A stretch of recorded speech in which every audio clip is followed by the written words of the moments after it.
As So compare to what's arthritis? पहले see let's understand arthritis this. Arthritis में क्या होता है, आपका जो कार्टिलेज है, Okay. जो भी जॉइंट का कार्टिलेज है वो घिसना शुरू हो जाता है, might be inflammatory, might be due to degeneration.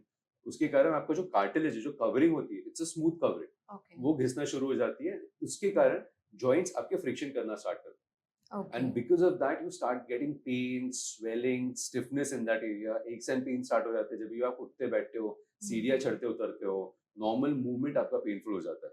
And Okay. Women में क्या होता है कि बिकॉज ऑफ द स्ट्रक्चर, उनका थोड़ा सा हिप एरिया ज्यादा रहता है, वेट गेन की चांसेस उनके ज्यादा रहते हैं, प्लस उनके लाइफ में pregnancy, weight gain, so many factors keep changing. Agree. Yes.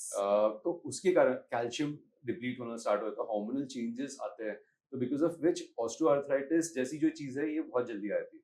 But there are some other factors also, जिसको गठिया बोलते हैं, रूमेटॉइड आर्थराइटिस, एंकिलोजिंग स्पॉन्डिलाइटिस जो यंगर एज ग्रुप में आता है। इन सब में भी ये चीजें यानी दिखाई जाती है, बट ये यूजुअली क्या होता है, आपके ब्लड से ही हो रहा है, Oh. या आपका एक इन्फ्लेमेटरी चेंजेस आपके बॉडी में जो आपकी ही टिश्यूज को अफेक्ट कर रहे हैं, और Okay. उसके कारण आपको आर्थराइटिस जैसे सिम्टम्स आ रहे हैं। अब बहुत कंफ्यूजन रहता है लोगों को कि आर्थराइटिस हो रहा है, ये क्या आर्थराइटिस है। हाँ. ओल्डर एज ग्रुप में हो रहा है, उस वो अलग आर्थराइटिस हो सकता है, यंगर एज में एंकिलोजिंग स्पॉन्डिलाइटिस या और कुछ हो सकता है।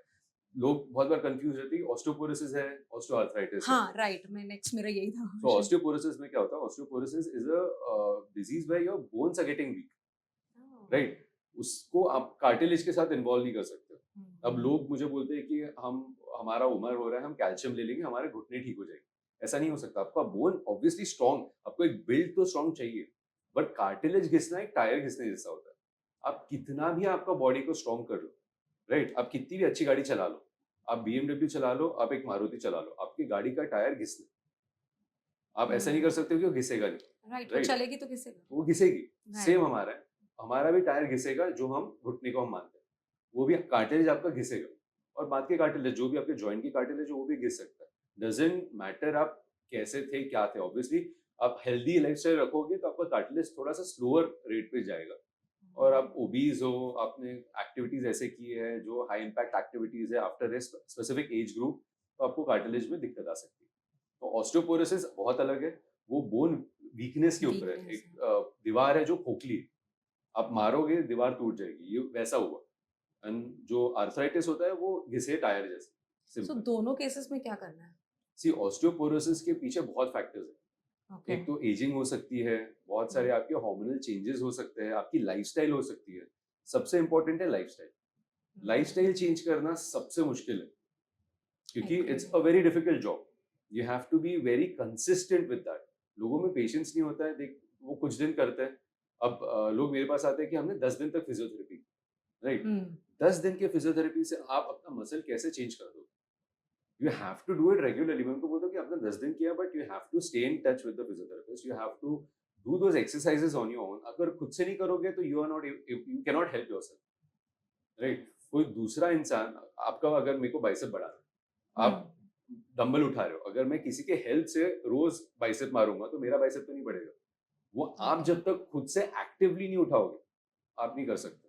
तो you have to do those things on your own, and it's a very slow process, you understand. Even I started it very young, but it took me really long. मैंने भी gym लगाया, मैंने भी 1 साल तक जिम की membership लेके कभी गया नहीं, बट उसके सबके बाद साथ यही है. सबके साथ होता है ये। But then slowly Agree. Slowly when you understand why is it important, you start doing that. Even your eating habits. Eating bad food is very easy.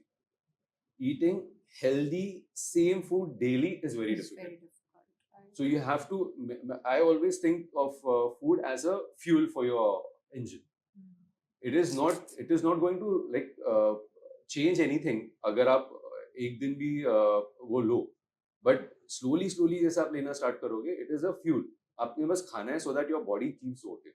अगर वो बेसिस पे आप उसको चलाते हो तो यू विल डू वंडर्स। आपको osteoporosis, osteoarthritis सबसे थोड़ा सा स्लो।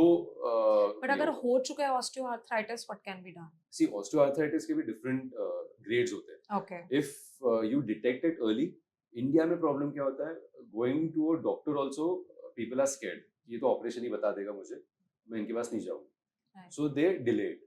मेरे पास पेशेंट्स आते 10-10 साल से वो अपने घुटने घिसाते हुए चल रहे, नॉट एबल टू वॉक, चल भी नहीं पा रहे। और तो ऐसा इंडिया में बहुत कॉमन होता है। बाहर की कंट्रीज में थोड़ा डिफरेंट है। वो बहुत जल्दी आपके पास आ जाएंगे कि हमें थोड़ा सा पेन है कि why is that happening, they want to know. तो आपको इंडिया में ऐसा है कि हो रहा है चलेगा, ठंडी के कारण हो गया, इसके कारण हो गया। तो अगर आप अर्ली स्टेज में उसको पकड़ लेते हो तो just with exercises, good food, some medication, sometimes 90% of the times you don't need anything. Once you start going ahead, moderate osteoarthritis हो गया, सीवियर हो गया, तो मॉडरेट में तो ऐसा है कि आपको कभी कभी फिजियोथेरेपी स्टार्ट करनी पड़ती है, मेडिकेशन आपको लगाना पड़ता है, कभी कभी हम इंजेक्शंस देते हैं, डिफरेंट डिफरेंट टाइप के इंजेक्शंस होते हैं फॉर डिफरेंट पीपल। और अगर सीवियर पहुंच गया तो there is only one surgery for that, which is a total knee replacement और a partial knee replacement, depending कि क्या एग्जैक्टली आपका हुआ है। एंड सर्जरीज भी बहुत आजकल अच्छे हो चुके हैं, सिंपलर हो चुके हैं, रिजल्ट्स भी बहुत अच्छे रहते हैं। तो एंड तो इंडिया में थोड़ा सा डर रहता है कि हर बार सर्जरी बताते हैं, ऐसा नहीं है। अगर आपको है तो go and show your doctor. Osteoarthritis में हम डिटेक्ट कैसे करेंगे? मतलब आप हमें को मेरे को तो पता चल गया मुझे पेन है। Right. I will come to you, you will get X-ray done? See हर बार एक्सरे कराने की जरूरत नहीं पड़ती। ओके। अगर आपको नी या कोई भी जॉइंट में पेन है, there are thousands of reason वो हो सकता है। ऐसा नहीं है कि आपको सिर्फ ऑस्टियोआर्थराइटिस है, there can be a ligament injury, there can be some cartilage loss, एक छोटा टुकड़ा एक कार्टिलेज का निकल गया, ना कि आर्थराइटिस जैसे पूरा कार्टिलेज वेयर ऑफ हो रहा है, एक टुकड़ा भी निकल जाता है सिर्फ। बहुत सारे रीजंस है जिसके कारण हो सकता है। तो वो first you can start with some rehabilitation on your own, strengthening of muscle, अगर आपको डॉक्टर के पास नहीं जाना है तो। ओवर द काउंटर ड्रग्स मैं हमेशा बोलता हूँ कि मत लिया करिए, क्योंकि I recently had a patient who was post pregnancy 3rd-4th month having severe back pain. उसके घर वालों ने उसको मसल रिलैक्सेंट देना स्टार्ट कर दिया, which he was feeding, right? तो वो बेबी पे भी अफेक्ट होने वाला है। So do not take medications like that.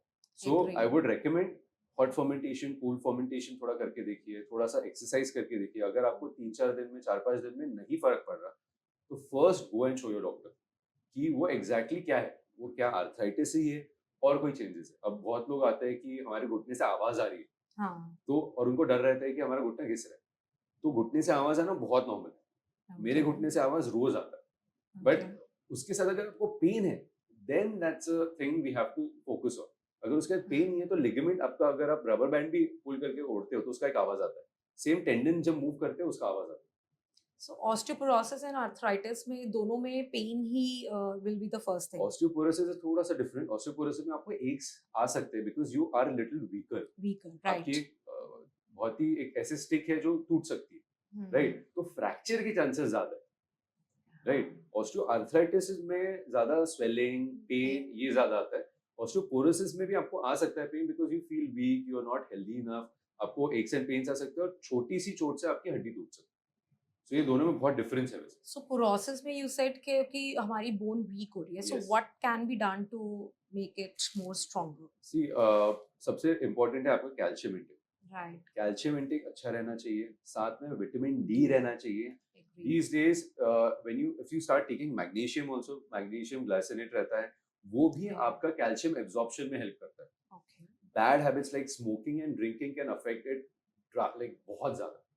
अगर आप if you सो smoke, अगर स्मोकिंग एंड ड्रिंकिंग का इतना इफेक्ट है तो वो बॉयज में ज्यादा होना चाहिए ना? तो बॉयज में मेंस होता है, में? होता है। सी फीमेल के तो हॉर्मोन्स है, राइट? Hormones, weight gain. अब men because of the habits वो थोड़ा सा इशू आ जाता है because of smoking, drinking, and Drinking. These days everyone is Everyone they is are doing it. तो वी कैन नॉट कैटेगराइज कि मेन ज्यादा करते हैं। agree. So, These days, yeah, yeah, agree. yeah. Everyone is There drinking. is everyone is doing that these Yeah, days. right. So that is affecting even kids these days. I have kids who are doing that. Yeah. Vaping aa gaya hai. Vaping So is many very things. common. They think कि vaping ठीक है. It is not. It is going to affect your bone health. Definitely, it's going to affect your bone health.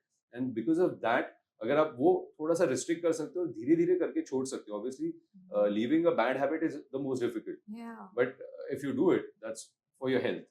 तो आपके bones उसमें भी strong होना start हो जाते हैं। एक्टिविटी लेवल अगर आप अपनी बढ़ा दो, ठीक है, वॉक आप करो, थोड़ा योगा आप करो। सी ये करना डिफिकल्ट है क्योंकि आप अपने वर्क लाइफ से वो आधा घंटा 1 घंटा निकालना मुश्किल हो जाता है। But at the end of the day you have to focus कि अगर वो आप आधा घंटा निकाल लेते हो तो आप ज्यादा काम कर पाओगे, you will feel more healthier, आपका वर्क में आप ज्यादा पोटेंशियल दिखा पाओगे, right? But people don't understand, they focus on work कि हमको ये 20 साल में इतना करना है। You will be able to work for 30 years if you are healthy, if your bones are healthy. You won't have pain. मेरे पास मैक्सिमम पेशेंट्स यही आते हैं कि हमको ये aches and pains है. I get some blood investigation. Even sometimes blood investigation is required.